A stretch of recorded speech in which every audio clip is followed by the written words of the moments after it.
To change Google Text-to-Speech language in Samsung Galaxy S21, S21 Plus or S21 Ultra, open Settings, swipe the notification panel, and then tap Settings icon.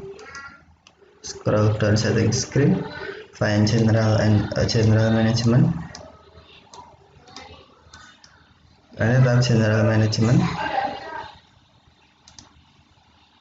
Select Text-to-Speech output, and then set preferred engine as Google Text-to-Speech engine. If not Google Text-to-Speech engine, tap preferred engine to change, and then select Google Text-to-Speech engine. Tap back button, and then tap language. Select language you want. Use system language or other language.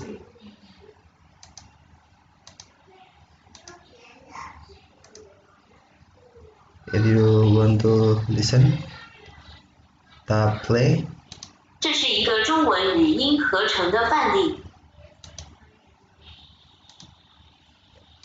This is an example of speech synthesis in English.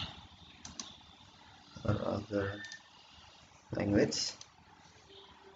Dies ist ein Beispiel für Sprachsynthese in Deutsch.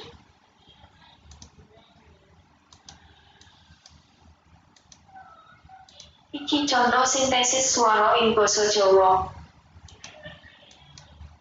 Or you can use system language. This is an example of speech synthesis in English. Okay, thank you for watching. Have a nice day.